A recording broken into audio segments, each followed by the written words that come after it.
Welcome to this very special episode of Apple Wedge Weekly, where known as weekly analytical Apple news show with a zesty hint of comedy. As you may or may not know, new episodes of this show are supposed to be released on Saturdays, and this episode wasn't released on a Saturday. That's because this episode is about Apple's March 21st, 2016 iPhone SE and 9.7-inch iPad Pro special event, which, I'm not gonna lie, was a huge disappointment.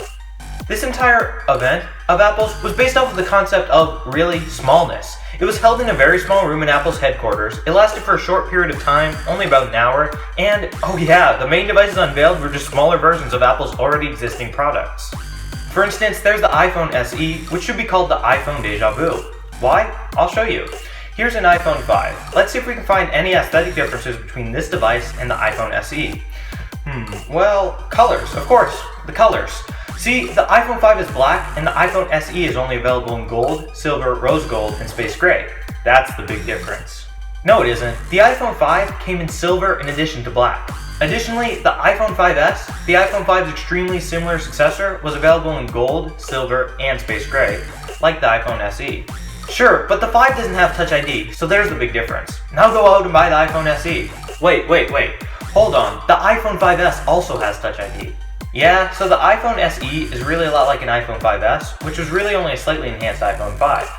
But hey, if you're into really old and tiny devices from years and years ago that have been rebranded as new and chic by getting the mystical rose gold color option, go and throw your $399 at Apple when the iPhone SE comes out on March 31st. Or, better yet, pre-order it on March 24th so you can get your 2012 themed device early. You also can't forget the fact that the iPhone SE is very small for a smartphone in the year 2016. Remember that polar bear that I showed you earlier? I'm yet to receive confirmation of this, so polar bear with me here, but I'm guessing that this polar bear was trying to use the new iPhone SE when it slipped out of his big bear paws, fell down those steep boulders that he's sitting on, and shattered into tiny pieces of what used to be a tiny phone. Then, he had to pay a few $100s to replace it since he didn't buy AppleCare. So, what about the 9.7-inch iPad Pro? Well, this smaller iPad Pro is even worse than the iPhone SE. I mean, at least the iPhone SE got some upgrades like its better camera that can take 12-megapixel photos, and 4K videos, and also some newer chips, but the 9.7-inch iPad Pro got nothing from Apple that'd make it worth buying. This is made quite obvious in the 9.7-inch iPad Pro's name, which isn't anything special like the iPad Pro SE, the iPad Pro Mini, or the special new iPad Pro that you should totally buy right now. Although, I'm sure there were many talks within Apple's marketing team of giving the device that last name. But with a name like 9.7-inch iPad Pro, it really feels like Apple either A, didn't try hard enough to make it feel new, or B, admits that it just shrunk down their old 12.9-inch iPad Pro and gave it a new name. I'm going with B because Apple certainly wants you to think this new device is actually a new device. Apple did do to the 9.7-inch iPad Pro what it's done to many other devices to differentiate them from their predecessors. It gave the device a camera hump. Now it joins the elite club of Apple devices with awkward, bulging rear cameras.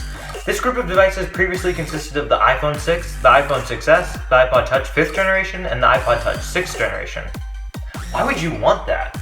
In summary, don't be fooled when Apple gives a fancy new name to a phone or gives a device a rear camera that sticks out. Most importantly of all, know that something doesn't automatically become some innovative, amazing new product just because its size changed. If that were true, people would like me more every Halloween when I put on 5 to 10 pounds after eating multiple, and I mean multiple, pillowcases worth of candy. Well folks, that's all for now. If you don't agree with what I said in this video and you think that Apple's March 21st event was actually good, feel free to express your opinion in the comments below me. If you do agree with me that the event was a huge disappointment, why not share this video with others? As always, I encourage you to subscribe to the Wear Knows YouTube channel over here for more tech-related videos, and don't forget to watch new episodes of Apple Wedge Weekly when they come out on Saturdays.